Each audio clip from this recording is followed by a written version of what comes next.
हरियाणा में भारी बरसात का कहर देखने को मिला है। हिमाचल प्रदेश ही नहीं बल्कि हरियाणा में भी यही हालात है। हरियाणा में बारिश ने तबाही मचाई है और भारी बारिश के बाद अंबाला का हाल बेहाल है। कुरुक्षेत्र में भी हालात खराब है। मुख्यमंत्री मनोहर लाल ने हवाई सर्वेक्षण किया है। हिमाचल के मुख्यमंत्री ने भी किया हवाई सर्वेक्षण, तो यहाँ पर हरियाणा के मुख्यमंत्री ने भी किया है। मुख्यमंत्री ने बाढ़ग्रस्त इलाकों का हवाई सर्वे किया है। हवाई सर्वे के बाद मुख्यमंत्री मनोहर लाल का बयान भी सामने आया है। बारिश के बाद हरियाणा के कुछ जिलों में ज्यादा नुकसान है। यमुनानगर, कैथल, पंचकुला तक के इलाके भी बारिश के बाद प्रभावित हुए। अब तक 10 लोगों के मारे जाने की पुष्टि हो चुकी है। अंबाला और कुरुक्षेत्र में ज्यादा हालात खराब हैं।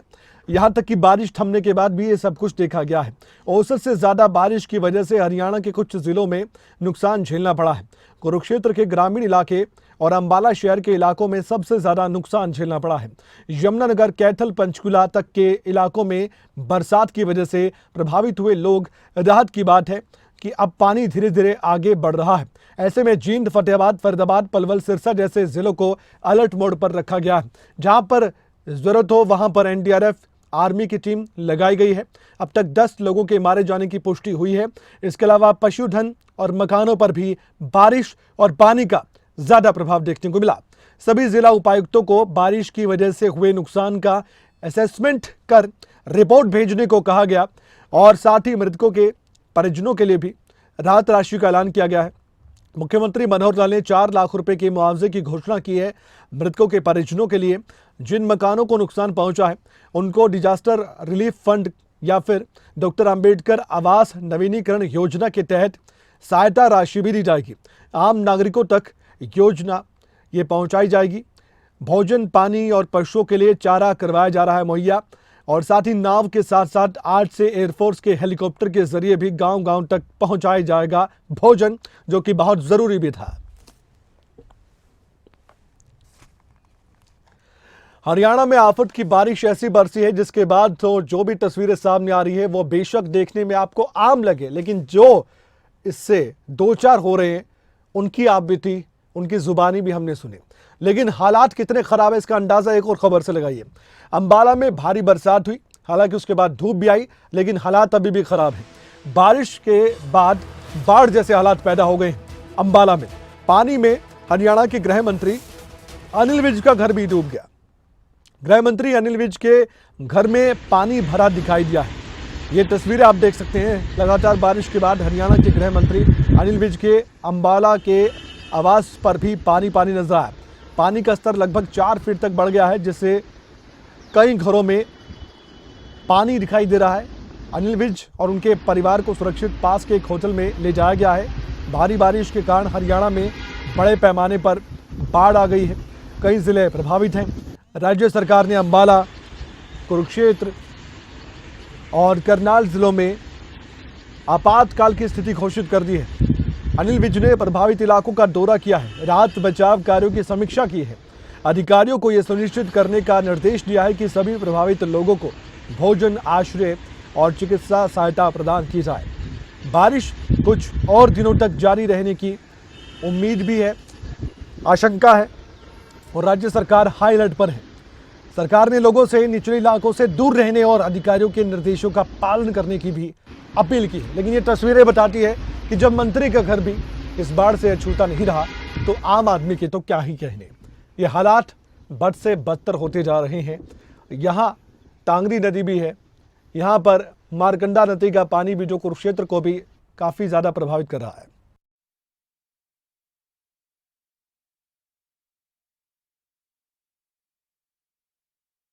हरियाणा हालात खराब हुए हैं, खासकर 2 जिलों में जिनका नाम है अंबाला, कुरुक्षेत्र। ज्यादा जानकारी के लिए हमारे साथ जितेंद्र चौधरी, हमारे सीनियर कोरेस्पोंडेंट, हमारे साथ सीधे जुड़ चुके हैं। जितेंद्र, अंबाला तो आप भी गए थे, हमने स्पेशल रिपोर्ट भी दिखाई, हमने बताया भी, तस्वीरें बहुत कुछ दिखा रही थी, लेकिन अब हालात कैसे हैं ये जितेंद्र चौधरी बताएंगे, आपको दिखाएंगे। लेकिन फिलहाल की तस्वीरें आपके सामने हैं। कुछ ही पलों बाद जितेंद्र चौधरी हमारे साथ जुड़ेंगे, कुछ जरूरी जानकारी भी उनके पास होगी। लेकिन एक बार फिर से मुख्यमंत्री मनोहर लाल का वो हवाई सर्वेक्षण दिखाते हैं आपको। वो दिखाइए एक बार कैसे मुख्यमंत्री मनोहर लाल ने हवाई सर्वेक्षण किया है। अब ये दो तस्वीरें हम आपको दिखाएंगे। देखिए, हवाई सर्वेक्षण किया मुख्यमंत्री मनोहर लाल ने और नुकसान का आंकलन किया जा रहा है, लेकिन दूसरी ओर हरियाणा के कैबिनेट मंत्री अनिल विज का घर भी पानी की भेंट चढ़ गया। जितेंद्र, आप अंबाला गए, हालात आपने जुबानी बताए, तस्वीरें दिखाई भी आपने, अपनी आंखों से सब कुछ देखा। कुरुक्षेत्र और अंबाला, यहाँ पर बहुत बुरे हालात हैं। इस समय लोगों के घरों में पानी भरा है। इस समय बारिश नहीं है, लेकिन फिर भी पानी बह रहा है, लोगों के घरों से आगे से बह रहा है। समझ नहीं आ रहा कब ये पानी उतरेगा घरों से, बढ़ता ही जा रहा है कई जगह तो जितेंद्र, और नुकसान भी ज्यादा हो रहा है। अब ऐसे में राहत कैसे दी जा रही है लोगों को? देखिए कमल, बिल्कुल जो राहत दी जा रही है उस राहत को फौरी राहत ज़रूर कहा जा सकता है, क्योंकि लोगों के लिए पानी पीना तक मुश्किल हो रहा है। आप देख रहे हैं कि 2 दिन से, अगर हम बात करें आज के दिन की और कल के दिन की, तो 2 दिन से जो है बारिश मैदानी इलाकों के अंदर देखने के लिए नहीं मिली है। ऐसी स्थिति में गर्मी का प्रकोप बढ़ा है। दूसरी तरफ 2 दिन से पहले जब हमने देखा कि किस प्रकार से हिमाचल के अंदर बारिश देखने के लिए मिली, मैदानी इलाकों के अंदर बारिश देखने के लिए मिली, और जो पूरे तौर पर प्रकोप है उसे देखते हुए अलग अलग, चाहे वो ब्यास नदी हो, घग्गर नदी हो, या फिर इन नदियों से निकलने वाली जो छोटी नदी हैं, जिसमें मारकंडा नदी की भी हम बात कर रहे थे, डागरी नदी की भी हम बात कर रहे थे, ये नदियां जो हैं इन बड़ी नदियों से निकलती हैं, बरसाती नदियां हैं। उम्मीद नहीं थी लोगों को कि इस प्रकार का जो ये कह सकते हैं कि रौद्र रूप इन नदियों का देखने के लिए मिलेगा। शिवालिक की पहाड़ियों से निकलने वाली इन नदियों ने जिस तरीके का प्रकोप हिमाचल में मचाया, उसके बाद मैदानी इलाकों में जब ये पानी पहुंचा है तो यहाँ भी लोगों का जीना अब पूरे तरीके से मुश्किल हो चुका है। सरकार के स्तर पर एनडीआरएफ की टीम, एसडीआरएफ की टीम, आर्मी की टीम और जो अलग अलग महकमों की जो टीम है वो राहत पहुँचाने का काम ज़रूर कर रहे हैं, लेकिन लोगों के घरों में जो ग्राउंड फ्लोर है, ये कहा जा सकता है कि वहाँ 3 से 4 फुट और कई जगह 4 फुट से भी अधिक जो पानी है वो लोगों के घरों के अंदर देखने के लिए मिल रहा है। हम अपने दर्शकों को तस्वीर गृह मंत्री अनिल विज के आवास की भी दिखा रहे हैं, जो कि अंबाला के अंदर है। वहाँ भी किस तरीके से जो पानी है वो उनके घर में भी, अगर हम बात करें, 3 फुट से अधिक, 4 फुट के करीब जो पानी है वो उनके घर के अंदर भी भरा हुआ नज़र आ रहा है। लोगों के घरों का सामान खराब हो चुका है। रसोई में रखा तमाम जो सामान है या फिर जो बाथरूम है, वो तमाम जगह जो है वो ख़राब हो चुकी हैं। जो ग्राउंड फ्लोर पर, चाहे वो सामान के तौर पर थे, इक्विपमेंट के तौर पर थी, वो सभी चीज़ें लोग हमें वीडियोस भेज रहे हैं। इसी के क्षेत्र में कई कॉलोनी ऐसी हैं जो डूब गई है, और ये तब हो रहा है जब बारिश नहीं हो रही है। ये तब हो रहा है जब बारिश थमे कई घंटे हो चुके हैं। ये तब हो रहा है जब लग रहा था कि अब तो राहत मिलेगी, लेकिन पानी बढ़ता जा रहा है। जो कॉलोनी नहीं डूबी थी वो भी डूब चुकी है। एक तो कॉलोनी को मैं बेहतर जानता हूं, जहां पर खुद मेरा घर भी है, वो कॉलोनी भी अब डूब गई है। अब ऐसे में हालात खराब होते जा रहे हैं, लोग परेशान हैं, समझ नहीं आ रहा है। लेकिन हरियाणा में जो नुकसान हुआ उसको लेकर राहत अगर मिली है तो थोड़ी बहुत ये कि केंद्र अब सोच रहा है हरियाणा के बारे में। एक वो खबर थोड़ा दर्शकों तक मैं पहुंचा दूं जितेंद्र, इस पर मैं जवाब भी आपका लूंगा, क्योंकि हम खबर नहीं दिखाएंगे तो जानकारी सरकार तक ना पहुंचे, ऐसा हो नहीं सकता। फिर पहुंचेगी, हम खबर दिखाएंगे तो। हरियाणा में भारी बारिश के चलते नुकसान काफी झेलना पड़ा है। बाढ़ प्रभावित क्षेत्रों के लिए केंद्र सरकार ने राहत राशि दी है। केंद्र सरकार ने बाढ़ प्रभावित क्षेत्रों के लिए राशि जारी कर दी। हरियाणा के लिए 216 करोड़ रुपए जारी कर दिए गए। हालांकि ये फाइनल अमाउंट नहीं है, अगर और डिमांड की जाएगी और लगेगा नुकसान और हुआ है या और जरूरत है हरियाणा को, तो केंद्र साथ खड़ा है। जितेंद्र, ये मानकर चले हम, क्योंकि जिस प्रकार से मांग की जाएगी केंद्र से, उस प्रकार से ये राशि अलग अलग किस्तों के अंदर आते हुए नजर आएगी। और ये राहत की जो राशि है, इसकी अगर हम बात करें, इससे जो लोग हैं जिनके घरों में जो सामान खराब हुआ है या फिर जिनकी दुकानें खराब हुई हैं, बाज़ारों के अंदर अगर हम देखें तो लाखों करोड़ों रुपए का जो नुकसान है वो बाज़ारों के अंदर हुआ है। खेतों के अंदर नुकसान, एग्रीकल्चर लैंड की अगर हम बात करें कमल, तो करीब 1.5 लाख एकड़ भूमि ऐसी है जो इस जल की वजह से, कह सकते हैं कि जो प्रकोप देखने के लिए मिला है उसकी वजह से 1.5 लाख एकड़ एग्रीकल्चर की जो लैंड है वो प्रभावित हुई है, इसकी वजह से ख़राब हुई है। धान का सीज़न है, लेकिन इतने अधिक स्तर पर अगर पानी खड़ा होगा।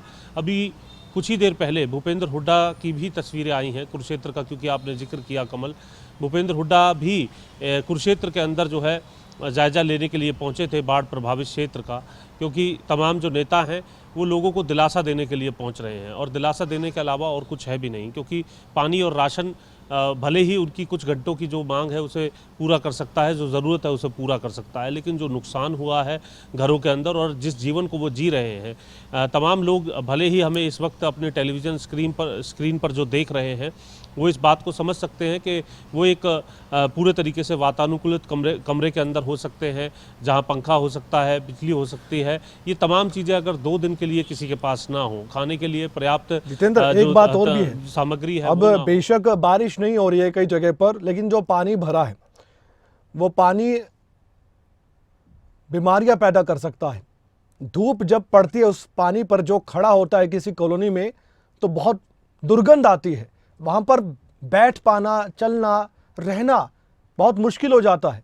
ये सबसे बड़ी चिंता है। दूसरी, ये स्वास्थ्य विभाग भी अब अपनी ओर से प्रयास जरूर करेगा जितेंद्र, और हम तो अपने जरिए कहना चाहते हैं स्वास्थ्य विभाग को भी अलर्ट मोड पर आना पड़ेगा। अब बीमारियां ना फैले उस क्षेत्र में जहां पर ये पानी जमा है काफी घंटों से। कमल, बिल्कुल समय रहते परेशानी जो आने वाली है उस परेशानी से पहले प्लानिंग किया जाए, तो यही कहीं ना कहीं गवर्नेंस का और गवर्नमेंट का काम होता है, गवर्नेंस देने को लेकर के। आज शिमला के अंदर एक बार फिर बारिश की खबर जो है वो देखने के लिए मिली थी। जी जी। हिमाचल के जब बुलेटिन के अंदर हमने देखा कि किस तरीके से वहाँ बारिश हुई है, हथनीकुंड बैराज के द्वार खोल करके एक बार फिर पानी छोड़ने की जानकारी जो है वो मिली है। यमुना का स्तर दिल्ली के अंदर जो खतरे का निशान है उससे अधिक ऊपर जा चुका है जी। तो ऐसी स्थिति में हरियाणा के 5 से 7 जिले ऐसे हैं जो इससे प्रभावित हो रहे हैं। जगह जगह जो ये नहर है वो टूट रही है, और इसकी वजह से जो जहाँ भी इस प्रकार की नहर टूट रही है, जो भी उससे साथ लगता एरिया है, वहाँ पर बड़ी परेशानी जो है लोगों को हो रही है। लोग अपने घरों से निकल नहीं सकते, और यदि वो निकलेंगे भी तो उन्हें कम से कम 3 से 5 फुट के पानी के बीच से निकलना जाए होगा। तो जाए ऐसी कहाँ, स्थिति में पानी ने कैद कर रखा है, मजबूरी है, खाने के लाले पड़ गए हैं। यहाँ पर बिजली की समस्या पैदा हो गई है, बिजली आती है थोड़ी देर के लिए आती है फिर चली जाती है, कई जगह तो ब्लैकआउट है, ये भी हमने देखा। लेकिन फिलहाल प्रशासन, सरकार और आम इंसान सब मजबूर दिखाई दे रहे हैं इस प्रकृति के आगे, और जो आफ्टर इफेक्ट है इस बारिश के वो और भी ज़्यादा खतरनाक है। जितेंद्र, धन्यवाद, आपने जानकारी दी है इस पूरे मामले को लेकर, इस खबर को लेकर।